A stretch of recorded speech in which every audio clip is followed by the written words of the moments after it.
हाय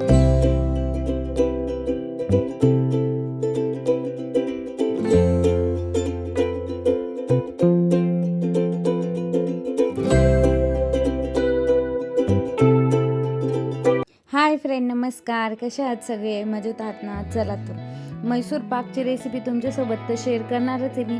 त्याचबरोबर आज माझ्या जेवणाचा बेत काय होता, आज मी जेवणासाठी काय बनवलं आणि काय नाही तेही तुम्हाला सांगते. चला तर मग आपल्या व्हिडिओला आपण सुरुवात करूया. अजिबात स्किप करू नका. म्हैसूर पाकचा व्हिडिओ खूप छान आहे आणि खूप सोपी आणि इझी रेसिपी ती, बघायला विसरू नका. त्याचबरोबर आज मस्त मुंगाच्या डाळीचे वडे बनवले होते मी. खूप छान आणि खूप टेस्टी अशी भाजी आली होती. आतापर्यंत मला नाही वाटत की तुम्ही ही भाजी खाल्ली आहे का, कधी बनवली आहे का, ते काही मला माहीत नाही. जर तुम्ही अशी भाजी खाल्ली असेल कमेंट करा मला नक्की आणि सांगा की खरंच खाल्ली का बॉस. त्याचबरोबर आज मस्त असे वडे म्हणजे एकदम फोडणीचे साधे आणि सिंपल बनवणार आहे मी. फक्त मिरची कापली, जशी आपण फोडणीची साधी खिचडी करतो ना सेम तशीच आहे. त्याचबरोबर कढईमध्ये तेल टाकलं, जिरं मोहरी लसूणची फोडणी दिली, मिरची टाकली आणि लगेच हळद टाकली आणि लगेच मी वडे सोडून दिले. ते वडे सोडले, त्याच्यात पाणी टाकलं.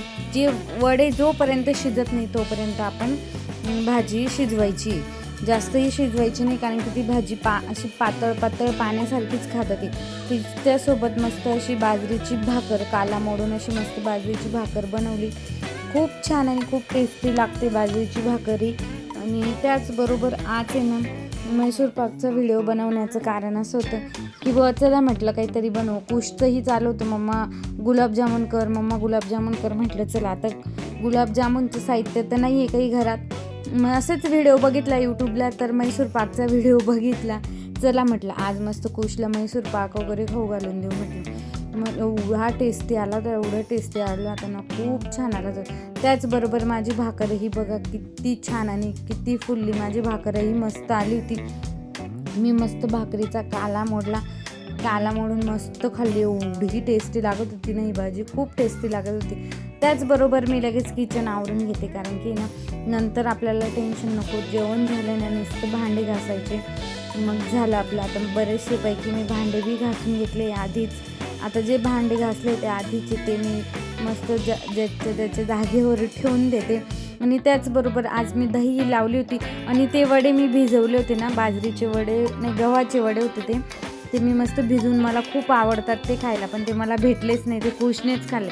तर हे बघा अशी भाजी होती, खूप छान लागली भाजी, खूप टेस्टी लागली. त्याचबरोबर कुश तर बघा, कुशने इतके आंबे खाल्ले ना, पूर्ण आंबे खातो तो पूर्ण भरून जातो डायरेक्ट. अक्षरशः पायही त्याचे भरलेले होते आणि आंबा म्हणजे खूप आवडतो त्याला, खूप आवडतो. त्याचबरोबर मी लगेच भांडेही आवरले, कारण की लगेच किचन आवरून घेतला मी.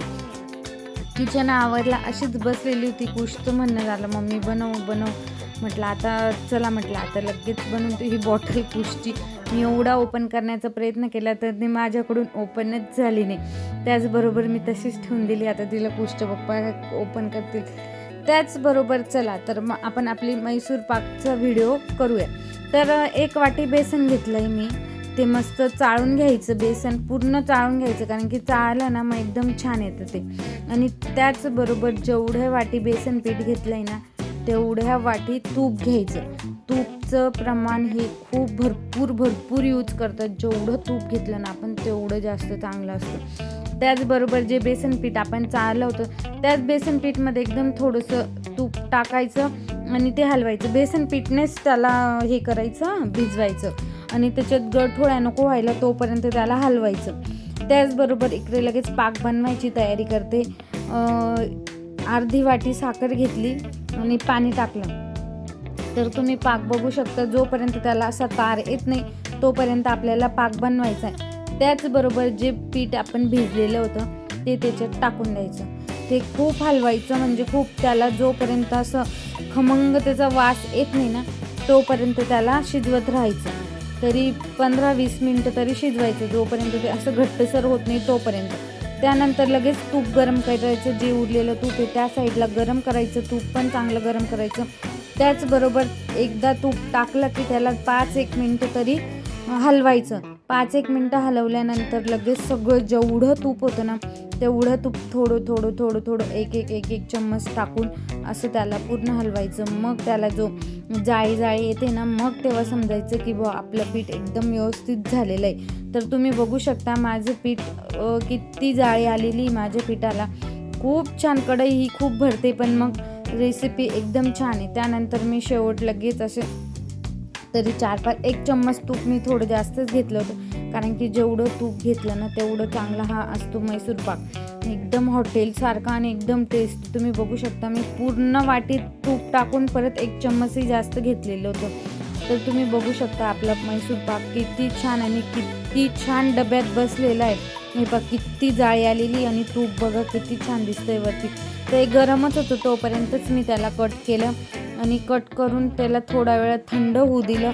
थंड झाल्यानंतर तुम्ही बघू शकता आपला मैसूर पाक किती छान आणि किती टेस्टी आला होता. तोंडातच लगेच विरघळत होता, एवढा टेस्टी आपला मैसूर पाक आलेला होता. जर तुम्हाला आपला व्हिडिओ आवडला असेल तर आपल्या चॅनलला लाईक, शेअर, सबस्क्राईब नक्की करा आणि इथपर्यंत व्हिडिओ बघितला असेल तर तुम्हाला खूप खूप खूप धन्यवाद. आणि प्लीज मला कमेंट करत जा, म्हणजे मला